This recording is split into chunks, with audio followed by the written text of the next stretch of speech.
here. Zoom is saying that it's going live, setting up your meeting for the custom streaming service. And now we should be there. We should be live soon. So, welcome everyone. While I check if we're live or not. Yes, we are. And so welcome, Michael. Welcome, Tushar. We are the SaaS Clubhouse group on Telegram. We're building a SaaS country club virtually. One day we will also build probably a country club in person where we can hang out and buy a pool and raise some animals and play some tennis. I like your ideas on Saturday morning. It's awesome. Yeah. So we've been meeting on Clubhouse in the last couple of months, and I think we're making really cool friendships, and we've been sharing a lot about our SaaS and how we can grow more and do more. And then it just came natural to start this series of podcasts and videos. And this time we're also trying live streaming. We were asking in our community who had some cool story, and Tushar has a super cool story, which I can't wait to hear. Yeah, definitely. Numbers going up and down, and we're like, how did that happen? It's so crazy. So I'll let you guys introduce yourself first. Maybe we'll have Tushar go first, and then Michael, and then myself. So welcome, Tushar. Tell us about yourself. Yeah, so my name is Tushar. I am the CEO of Statusbrew. Statusbrew is a social media management platform. So we are in the business for 10 years. We are a SaaS product. And a bit about my background. So I started building Statusbrew in 2011, just after my graduation. And I had a lot of free time, and the things didn't evolve naturally to social media management. So we did a product before that, which was around social media, but in the B2C space. And I'll talk more about the story in some time. And then in 2019, we completely pivoted to a different model and only serving the B2B customers. And today, we are a platform that's one of the most, I should not say from my mouth, like we are one of the fast growing platforms. And in 1 year, we reached to, I'll say it, like we reached more than 1 million in just 1 year. And then I'll just share some of the things that I learned, and all the back-end stories that goes behind it. Perfect, great. Thanks a lot. Yeah, impressive. Looking forward to this conversation. My name is Michael. Together with Vince, we started this journey on Clubhouse a couple of months ago. And yeah, as Vince said, it became like the next step, right? We have a community of 500 people on Telegram. We have this Clubhouse channel, and we decided to start interviewing some of these very, very interesting stories and founders that we have on the community. And I'm happy to start today. It's actually the second podcast today, but the first with one of these interesting founders. So I'm looking forward to the next 30 minutes or so. Yeah, and hey everyone, I'm Vincenzo Belpiede, and I'm working on different SaaS like sharedocview.com that helps you share PDFs with links, so you know exactly like who opened them, when, for how long. You can remove access, add your branding, get email leads and whatnot. So stop sending attachments, use solutions like ours. And then of calendbook.com, which is basically a competitor of Calendly. We're innovating by trying to remove clicks. It's basically half price right now of Calendly, and we're also adding an affiliate program so that when you share your links, you're making money with us. But yeah, I think I'm definitely in love with SaaS, in love with our community. You know, it's been like, especially like I said, with this kind of boring lockdown, it's been a way to just grow the network and find new friends. You know, I think especially with people like you, Michael, and Almas, and I'm sure now Tushar as well. I'm just feeling this really nice friendships that are happening online. There was a big discussion where my university, which is from Milano, northern part of Italy, was talking in a really bad way about southern Italy, where I'm originally from, saying that we came here back just sleeping for working from Northern Italian company. So I'm kind of pissed about that, but I just think that, this is like so old school. The world is one place. Tushar, you're like an Indian guy who's, I guess, lived in Japan, and I'm an Southern Italian guy who's lived in 9 countries. And, Michael goes a lot to Ukraine. I don't even see us as like people from different places. We're just people, and we're just SaaS people, and we just want to talk fun things and, get users, make money, grow, but also to do cool stuff, and I just love that general positivity that we have in the group, that everybody wants to help each other and move forward together.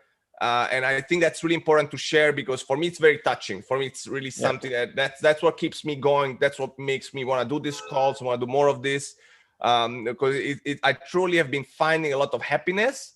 And luckily, I'm not reading a script. I'm talking from my heart. Luckily, as Italians, we supposedly have a big heart and a big mouth as well. But, I just wanted to set the stage for like why this is so important to me.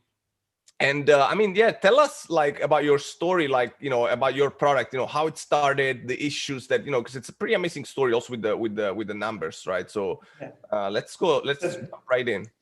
Got it. So we started in 2011. So the initial idea was pretty stupid, if I call in retrospect. So I had free time on my hand, and then one weekend I just thought like, let's build something, because I had an engineering background, and I built a small application just out of curiosity, because the small event that made me build that application.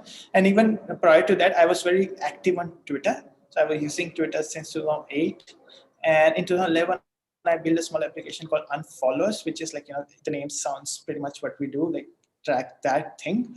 But later, when you have something, and then the whole idea was like, let's put on the internet, see if it works. Like, and to my surprise, if I did my research and find out like if the other application doing the same, I would not be here. So I didn't do my research, just build, I put on the internet. And then I quickly realized that a lot of people are using it. Then the only people I did initial market was like, go on Twitter and tell like, I built some application, if that's useful, like, What was the application doing exactly? So it was tracking unfollowers. That's it. Just a one-day project. That's a big deal, right? Because it's like, oh, Michael, why did you unfollow me? Right? You don't like it anymore? So it's that thing, and it happens to me. I had a similar question, and I thought like, this. I didn't realize that one of my boss unfollowed me from one of the previous company that I worked for, and then I realized, let's build it, like let's do something like around it. And it's a fun project. I was not thinking of building a company or like to start up or anything. I just like, there is a small product, there is. And so where did you take that in terms of users or MRR, if you can share? Yeah, sure. So the initial idea is one day, but then again, after I still was doing the job, and after 1 year, like, it grew crazily. I did a lot of growth, and because we were built on Twitter, and this is one of the things I told to a lot of people, like if you can nurture one network, if you have one marketing channel, and if you can nurture it, like, ride that way. And we were on Twitter, and we used Twitter to ride our way. And in 1 year, like we grew from like, almost like maybe in the first month, we added 2,000 users. By end of that month, we were around like 200,000 users. It went over then 1 year, 200,000 users. And they were all free users, like, who gonna pay for something like this, But that start to, once you are into that, then you start to generate ideas, and the idea evolves into something else. So that's where things started to come into picture. Like now I'm in a space which is built, which is, let's say, social network as a premise. And now people are telling me, I want them something like this. I want people to detect who spams is, who the bots are. Like, then we kind of do things around that. Mm-hmm. And once we start building things around that, then we start to tell, there is something to be monetized. Like, I am burning a lot of my compute power on nonsensical things. Let's do something and start paying charging users. So initial plan was like, to charge $20 a year, which we did. And we did get a lot of subscription, enough to raise, $3,000 a month, which was not too bad. Like, it's just a side project. I didn't even devote it like a fraction of my time to it. And it's generating a decent revenue. I'm talking about 2012. And then now like one-time subscription sucks because you once people pay for it, like they're gonna forget it. And I use integrated, at that time only like simple things like PayPal, which is like one day job, like just pay money and then it would just be on your this tire for 1 year. And then I stumbled upon SaaS, which it took me one more year to stumble upon that, because I never would have imagined in my life that people and that was 2013. 13, yes. Then I stumbled upon SaaS. I thought like, these are companies who are charging some money on a monthly basis. And I thought like, it would be cool to even like, have $20 a year, but it should be at least recur. So I don't have to tell them to, renew or send any emails. So this is a couple of things we focused on.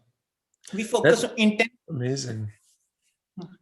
Yeah, we focus on intense notifications. Like, we knew that one of the things about unfollows, and maybe like by 2013, we were not unfollows. We were a platform for Twitter management solutions. Like, just make sure you have a decent, you understand your Twitter audience. Like, we'll give some deep analytics, find spam, bot, it'll remove them, like do a lot of that.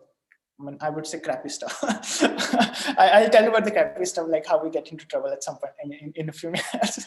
So we did that, and in 2013 with the premium model, we just like, it's $20, but now you have to pay yearly. That's it, and we're gonna auto recur it. And at some point, like as we build, now I was at a point we were generating like 10,000 in MRR, and in maybe like early 2013, and now 10,000 is like how much did you say in MRR? 10,000. 10,000, yes. And we thought like 10,000 is not bad to quit everything that I'm doing. And this is what I did. So the moment so one of the insecurities being very conservative is like, is it sustainable? And the answer was no, in my mind, always no. so, but then again, I did thought like, it's still a good run if you really focus on it. And keep in mind, when I'm saying like crappy and stuff, there was always an ethical framework that I had, like, this is bad and this is not bad. So we kind of like switched the battle, we want to do, at least I want to build things which are good, which I feel proud of. And this is what I did once I joined full time. Give all of my time in it. And this is how we start to grow. Now I focus on all the growth hacking things that I can think of, like, because we were on Twitter, we would compile, all the cool analytics stuff, like, this is how you look like. Do you want to share with your audience? This is what will happen. Do you want to auto share every week? So these things and then we would brand watermark with every tweet with our label, like, these stats has been shared, why, unfollows, something like that. And you can imagine the virality built in that system now. Because it's amazing, quickly, right? You started this as a side project because actually your ex-boss unfollowed you, and they were like, okay, wouldn't it be cool to have such a tool? And then you get from there, right? You build stuff around it, and then you started, without even charging it in the beginning, right? And then you started charging it on a one-time basis, and then monthly. It's amazing, great, I love it. So so one of the things, if I look back in retrospect, I think things do evolve. So you don't need to have like people always talk when these days, like you have to have a super great idea to start with. But in my mind, like, I just like, I have to do something, like, I'm free for one weekend, I do something and let's share with the world. And that's how it evolved. And once you're into the space, now that think about when you have a lot of users, not all users are there for that. Some are real businesses who really wants to maintain their presence on the network. And one of their side hustle is like, make sure the brand looks presentable. Like they don't follow too many people. If they do, they're gonna like do some of the activities to make sure the brand doesn't look spammy, and they start to adapt our platform. So once they start to adapt the platform, then you can learn more from them. And this is what we did. Take all the feedback. So there are a couple of things that, again, I have to fast forward some point later and come back to the same story again. There are a couple of things we did. We understand like this is a value and this is like just a utility on top of it, which is non-sustainable. And we were trying to balance at that point, because now we're trying to have resources to execute ideas and maybe invest more in the platform. And one of the things I made a big mistake at that time is not hire people early enough. So I hired the first person late 2014, November of 2014. And if you think about it, that's What quite was right. it? What kind of profile was it? A designer. Designer. Okay. Yeah. Yeah. So at that point, one of the biggest slow point for me is I have no sense of design. Even if I have sense of design, I have no one to execute. And I used to hire all these freelancers all the time. And the problem with freelancers is you get uneven quality. Mm-hmm. And also you don't really have a commitment from them. You can, however, but like it's just too hard to just dance around with them, and just not worth the time if you think you can do something better. So we hired the first as a designer, and then and that made a lot of difference, because now we had a designer. Now next evolution should be like, yeah, let's have a mobile application. Mm-hmm. Because what's better to ride on the ecosystem of mobile? Because mobile has been growing steadily over like since 2011 to 2014. And the day we launched mobile, we started with Android, not iPhone, because at that point I believe just a natural evolution. I was using Android and things from that. Yeah, and our Android app was the most downloaded app in social media in a lot of countries almost every month. Wow. So now think about in 2014, I'll share screenshot, maybe you can add sometime later. We were getting 1 million views on our landing page and Android page, and we were adding 40,000 users per day. And keep in mind, it's a freemium model. It's a freemium Crazy. model. Wow. So if they pay me, like I would be super rich, but they didn't. and I didn't even knew how to convert those people. Mm-hmm. Of course, a lot of these people would be, young people who are just like, but these young people were very good for us because they did the market for us. Mm-hmm. These are the people that have the high willingness to share something. And because they're sharing our brand on their profile, clicking their stats, we get more reach. So this is one of the equations that we were not able to monetize it, but we can figure it out which one, how to maybe get more reach and maybe like get the right people to monetize it. Yeah, yeah. Go ahead.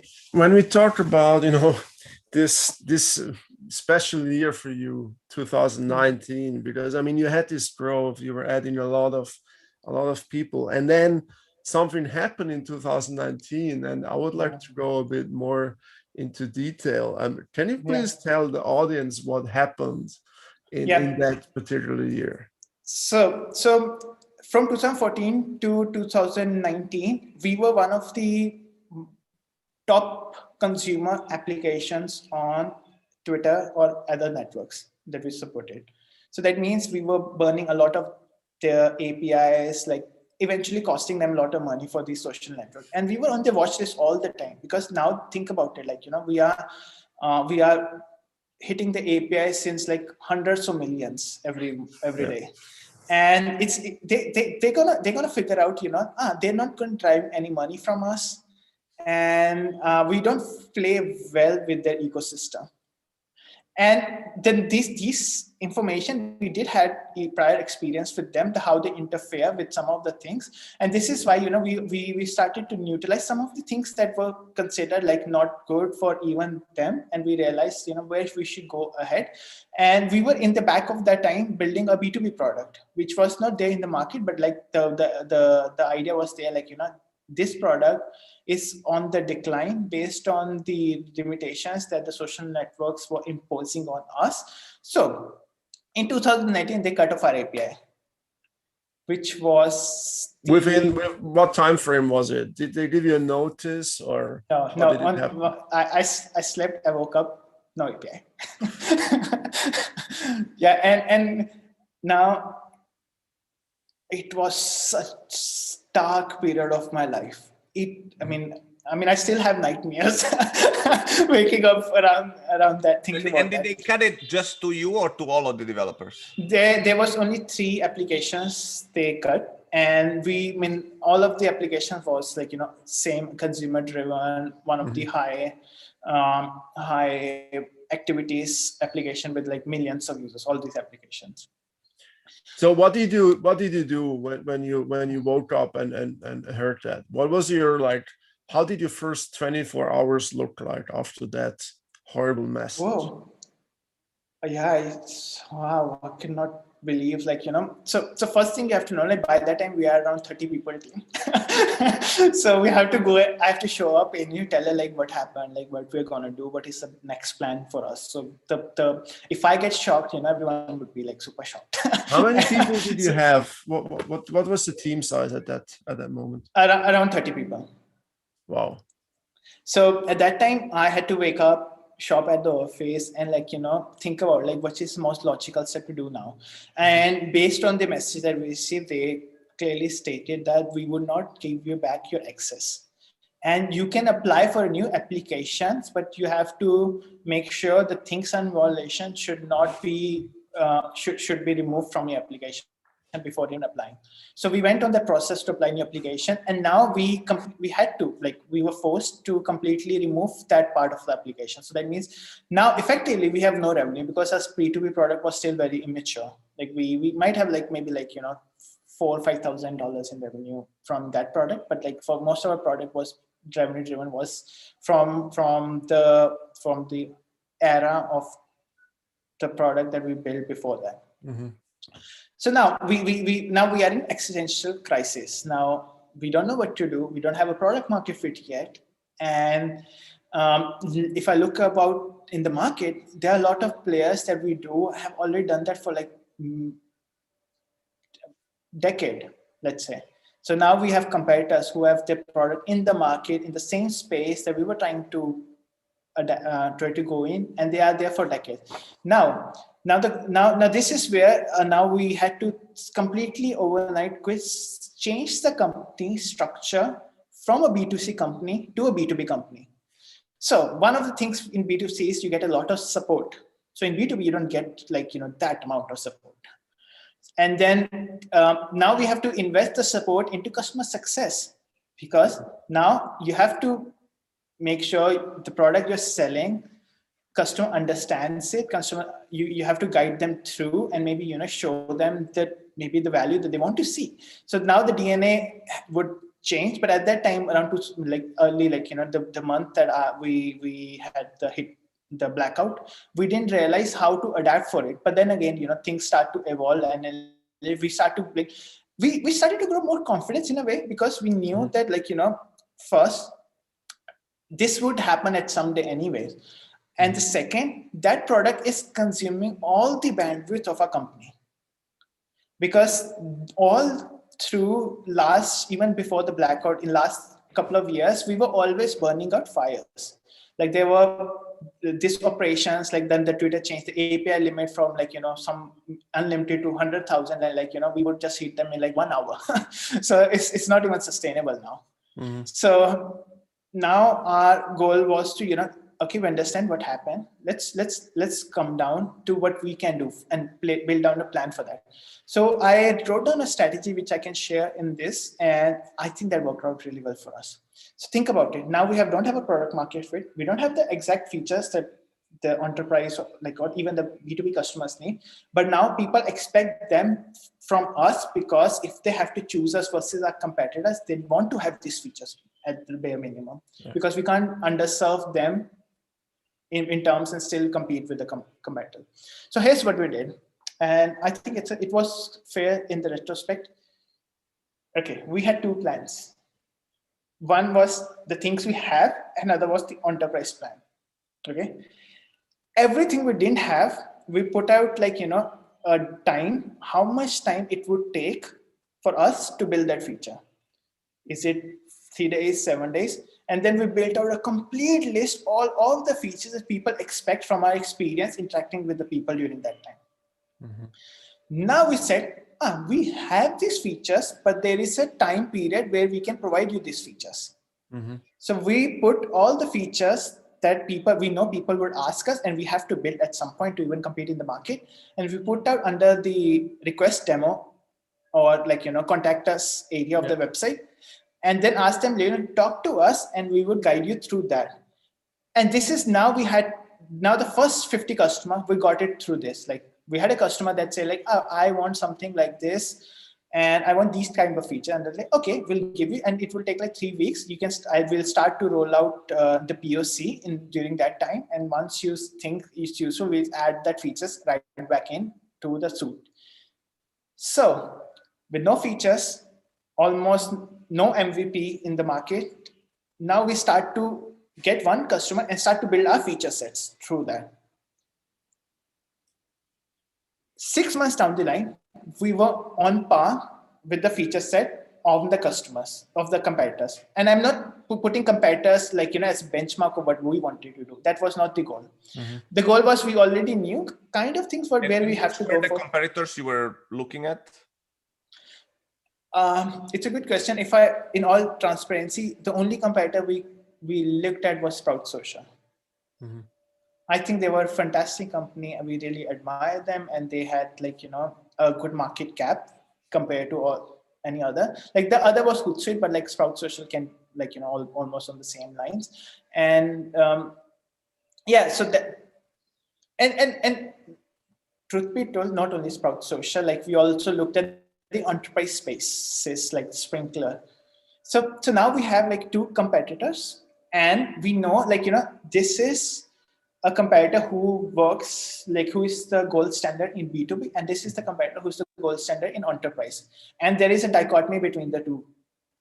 So we know there are things that Sprout Social doesn't do, but Splinker does, but there is no alternative in the B2C space. No one wants to shell $100,000 for a couple of things that are out of that Sprout doesn't do maybe. Right. So this is where we start to grab this information, which I come back to how we start to process it. So I read one of the book called Ogilvy on Advertisement, which I think is one of the best books in our field. And there are 3 phrases that they lined out that I could not, that's never discussed in the same context. And it is marketing, advertisement, and psychology. We would have a lot of meetings, we would never discuss in the same context. And that's one of the books that discuss that things. And that has a big impact on me, because one of the things they said was, first, you should know your customers, which is pretty obvious, everyone says that. But no one says that you should know your customers' customers. Mm-hmm. Because at the end of the day, you have to understand what is your customer's pain point. At least for us being in the social space, the customers have to sell to their customers or present their brand for different activities that do. So we had to understand their customers. Yeah. And now this is the things that we translated to our team. Okay, make sure you don't pick all the industry in the world. Pick the industry that you want to focus on. And for that, we focus mostly on e-commerce at that time. Mm-hmm. Pick up the industry that you understand the most today, and you see a viable market for us for a few years. This is the way we grew from 0 to 1 in just 1 year. We picked up one industry, make sure we are not building a generalized solution like all there in the market. So we build things for e-commerce, understanding what they are facing when they're dealing with their customers. Let me ask you, because we're going through a similar process, how did you choose that industry? Did you go through a list? Did you do some market analysis? Was it based on your knowledge? Yeah, so there are a couple of instances for it. So one of the things that pretty obvious was we were writing out generalized content, and one of those content marketing efforts, we started to get inbounds from that. And I thought we're getting maybe 20 inbounds a week, which is not bad. If we work hard, we might be able to scale it to 100. But let's focus on something that we know people are coming to our platform. So you already had this information at that point. Yeah. And I think still, you can do some basic customer competitor analysis and figure out what are your competitors' biggest market. So for us, a couple of things were pretty straightforward. One was the agencies, and other was other verticals. Mm-hmm. So the problem with agencies was everyone was talking about agencies. Everyone says who's your customer? We cater to agencies. And I thought okay, if everyone caters to agencies, that means no one is, then either it's a very, very competitive space already. Mm-hmm. And any competitive space we don't want to go into today, because again, it's better to solve for one niche than to solve for general everything, because you then you won't be recognized as anything. So we started to focus on one niche, and I think we did do, I mean, it didn't took a long time, like maybe like 1 month, and like to really focus, like, this is what we're going to do. Yeah, we're already getting customers. And you know, the blue ocean strategy, like once you're in the ocean, like you can see the ocean, expand to the ocean, and better not to go into red ocean where you have to compete for your space there. Mm-hmm. So we started like, you know, let's figure out if there might be more market that we don't even know. And given the fact that e-commerce was growing, Shopify was growing, and we can see that Facebook and Instagram and other platforms are already rolling out their shopping platforms, we knew that this is a growing market. In the same way, like, you know, even during the beauty space, we knew the social networks was growing. That's why we grew.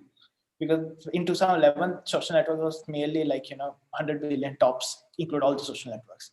But now it's like, you know, a couple of maybe 1.5 trillion or maybe more than that. So we knew this was a space. So we ride at the first with the wave of the social networks. And now in later, we knew that, you know, this is a growing market. People are making a lot of efforts. E-commerce is spreading out to various countries and very niche countries. Like, you know, I know even in India, there's a lot of e-commerce shops opening up in Shopify, and Shopify is the dominant platform anyway. So that's kind of give you like, you know, betting like what to bet on. And I thought it worked really well for us. Did you have this?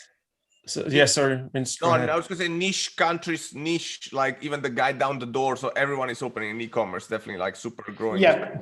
Yeah. Go ahead, Michael. Yeah, my question was more towards, I mean, as far as I understand, you had these ideas and intentions even before 2019, right? You saw that, okay, that we get these e-commerce leads, there might be something. What was the reason before 2019 why you didn't go into it? Was it because it was just, you know, the B2C market like was just easier to generate leads, or what was the reason? Yeah, it's a very good question. And first, let's talk. I'll just through the journey of 2016, 2019, 2016, where we rebranded to Statusbrew with the hope that we would start to expand our suite more than the community management part. Mm-hmm. So in 2019, we rebranded to Statusbrew from Unfollows. And then one of the things we added was publishing. Now, we thought publishing would be a natural extension of the product. And like, you know, a lot of people who might be on social would also adapt our publishing to, but we failed to recognize that the players already exist in the market and it was very hard for us to disrupt them. So we carried out a publishing operation for a couple of years, and we were not able to even attract sizable of customers to, you know, better feature on it. Now, however, because we had publishing suite, now we can extend naturally into other social media management stuff. So that did play out well, but we were never able to market our publishing tool as a standalone for people to use it. Because, I mean, everyone knows about Buffer, right? And Buffer is like the go-to product. Like whenever people think of publishing, they choose Buffer. And it's very rare. And the second point is, barrier to enter publishing is pretty low. Anyone can build a scheduler and then, you know, call themselves a publishing tool. Yes. So this was one of the decisions that didn't work out well for us, and we were trying out to become a bigger play than that. And from 2016 to 2019, we were trying out these activities. When I say at that point we didn't have any MVP, it's for the reason, like, you have a lot of customers. Any small features you add would either you have to, you know, very careful on your pricing, but you can have like, you know, a $10 plan and $500 plan. Yeah. so we always were in dichotomy, like, you know, we're only selling this plan no matter how much features we add. So the features were not quantified. Maybe we didn't do a better job of quantifying them in terms of value. And this small thing that we were building was always getting more revenue. So I wanted to ask a bunch of like quick questions, which maybe I should have asked at the beginning, but I mean, we're learning. Maybe it's also good to say like stick to the end to know like, and you can, you know, you can answer or you can say skip to next question, you know, kind of. I want to understand like, where are you at in terms of users right now? So we have around right now we have around 800 businesses. So those are customers, I guess, right? Yeah. Now it's for all customers. No. Customers. And what about users? Like people signed up, you know? Yeah, so I mean, I didn't separate it out, but if I have to say, like, you know, the code base almost is the same. So we had around like 18 million emails in our database. still. That's amazing. So, And then employees, how many are you, or just collaborators? At the moment, we have 11, and we just grew from 5 to 11 in 1 year. Nice. And I guess you've never done any fundraising or investor stuff. No. We are like hardcore bootstrappers. I kind of love that feeling, I kind of like love that. Yeah. And then you are right now in India, but I guess you also spend time in Japan, if I remember. Yeah, right. Japan is one of the biggest market. I spent reasonable amount of time living in Japan, understanding Japan, and we are going to expand more time and resources in Japan. I can touch some of the things of my learning in Japan. If there is one thing I want to ask from here, I really want to become your friend, is that I was in Japan once in 2008 while I was working in Nokia in China, in Beijing. And I was there, and I was there 10 days, and I fell in love with Japan. And there's definitely a market that when COVID is over, I would like to just go there, spend a few weeks, months, and just try to push our SaaS in there, even just to like totally like, put myself in another culture and market and think differently, right? Yeah. So Japan. Definitely. I usually talk with a lot of people, and the general narrative outside of Japan, people entering Japan is like Japan is very hard market to crack. I don't think so. The only difference is like you need to invest more in some other stuff that you do in the rest of the country. So one of the things that we do a lot in Japan is education, and because it's like think about like English. Like English is the language of the internet. So every documentation, every small details would be first in English, and there would be someone who has to bring that knowledge to the non-English countries. And we decided like we're going to invest a lot in that, and knowing that that's how we developed a brand. And now our social media blog is one of the most, I cannot compare because we don't never have numbers for it. Like it's quite famous in Japan. Awesome. And then I wanted to ask you, what about like, are you doing an affiliate program or no? I think I asked you this. No, we did partnerships on a revenue share model. So we don't do affiliates at the moment. And we tried it out, and I thought like it's too hassle, because I have some learnings, because it's you need to onboard the right set of customers, for otherwise customer will leave and affiliate would get angry, like wow, I'm not generating anything from you. So the partnership model worked well for us, and we do invest a lot in that at the moment. And actually, if I guess we should share a deal, if you can make like a kind of a discount code or a deal with our SaaS community first, because it's just really great if we keep trying and our products and giving each other feedback and so on. You don't have to give us the coupon code now, but later you'll send it on the Telegram group, and anybody who's listening right now, you can join the Telegram group at t.me/SaaS Clubhouse. And Michael, go ahead. Maybe you have something to ask, and then I wanted to end on kind of like your future plans. That would be my last question. But Michael, go ahead. Yeah. So generally, we could talk forever, right? The story you went through in the last 2 years, but then also the time before, it's amazing. And I feel like I'm talking to like 10 different founders, right? Because you went through so much. It's just awesome. And it's kind of a blueprint, right? A lot of stories that you have are actually like, you take it as a blueprint how you should do it, right? How you should start something as a side project, then go into monetizing it, add new features. And of course, the pivot that you did in 2019, of course, it was forced. I guess you wouldn't went through such a hard pivot if not forced. But still, like what you did after that, how you turned the wheels, and that's very difficult, right? And that's awesome. And I think there's a lot of things we could go into detail in like one of the next podcasts, like into how to pivot or how to grow, etc. So that's awesome. That's just my little summary about the conversation.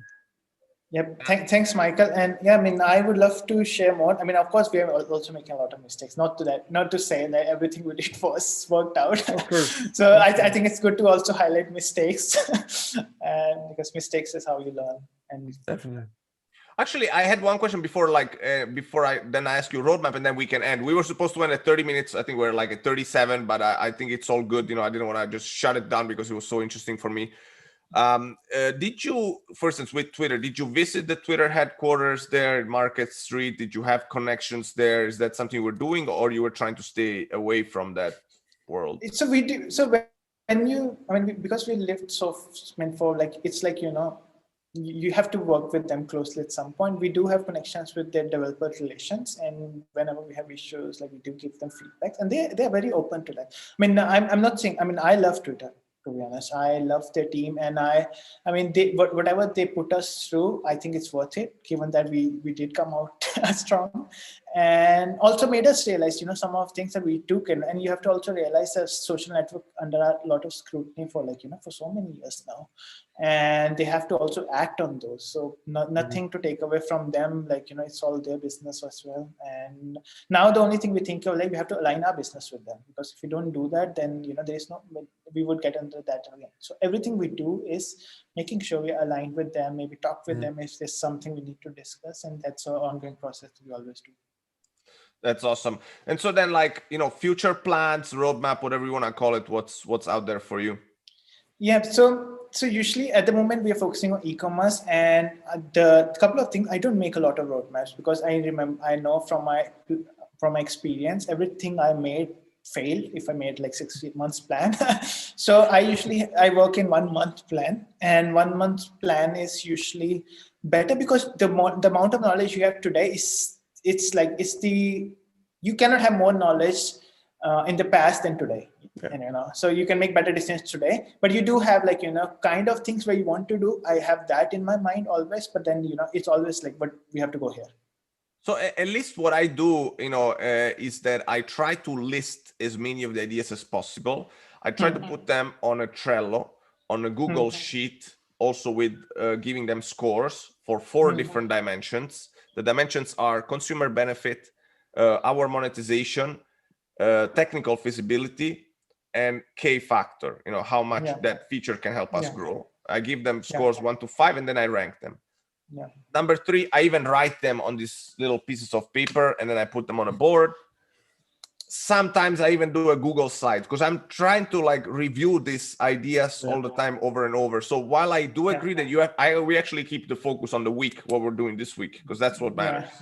Like, I don't even do the monthly plans, but then I do, like, either weekly plans or, like, all the way out to the infinite. And you know, what from the infinite needs to come to this week or next, or, you know, afterwards. Exactly. I mean, constantly prioritize. So I just wanted to share that, not because I think it's the best practice, but because mainly I'm a product guy. That's what I do, and I wonder what you guys think about that. So I can go first. So exactly something similar we do, all things we do, because we are at the moment profitable. So that means we don't have any burden to, and this was not the case 1 year, like we were under like constant stress, and like Android was only like 12 months. So we had to first reach profitability, which we did. And after profitability, it was all about leverage. Like, what is the thing we can do today, which gives us the most amount of leverage? And all our work, all our marketing effort, all our engineering effort is for the long term now, because the moment we have more leverage, we can capitalize at some point in the future. Yeah, I mean go ahead, Michael, because then I only have closing statements. I'm done. Yeah, but for me, I mean, it's completely right. I mean, we do all this, like, we have to do like this 6-12 month plan, 24 month plan. I mean, investors love it. But yeah, you're right. I mean, we're changing our roadmap constantly. Like, I'm having calls with our product guys at least 2 or 3 times a week, and of course we're not changing it all the time. And also a lot of our features, in our case, it's a lot of time that you invest. So you work like for a month or 2 on a particular feature. So it's not that easy in our case, but still, I think what you guys said, it's so important that, I mean, today you definitely have more information than yesterday. So something you decided yesterday can become like obsolete already today, because you. But at the same time, you have to be careful, I think, right? You don't want to go forth and back and left and right all the time, because it annoys the people around you sometimes. But fully agree on that. Okay, so again, this was like super awesome. Definitely like lots of insights. I think I'm gonna try to go out again to absorb more of this, but I just wanted to remind kind of everyone about our SaaS group. You can find us on the Telegram group at t.me/SaaS Clubhouse. And like the things that why did we start it? We're just like networking on Clubhouse, and then now we're kind of sharing insights. We were trying to share a lot of insights on Clubhouse, and now we're doing it also here. Maybe in the next episodes, we'll have Almas from Spatial.chat, which is basically a better way to do Zoom breakout rooms. I definitely, Tushar, definitely reach out to you because there's things we could do in terms of cross promoting each other with one of the SaaS that we have, and because that's another objective that we should all push each other. Especially as like bootstrap founders, it's a lot easier to just like, let's cross promote each other. We don't have any kind of investors to ask that to. And maybe even that make deals. So if you either for these cross promotions or offer deals in our community, because I started using your solution, I really like it. As I told you before we went live, I'm taking a lot of time to do the proper analysis before I give you like more feedback. But I really look forward for that. And we've even been able to find some talent. So we found a new advisor through our group, and I'm sure like more and more people can find this, and it's super organic. There's no big corporation behind. It's just us. It's just people like us. So definitely welcome everyone to join. But yeah, nothing else from my side. Thank you guys so much. I don't know if you have any. Thank you so much. It was a pleasure. Thank you so much. And I enjoyed this conversation, and I look forward to talking to you guys again and offline as well. Awesome. Okay, try out statusbrew.com. Perfect. Thanks.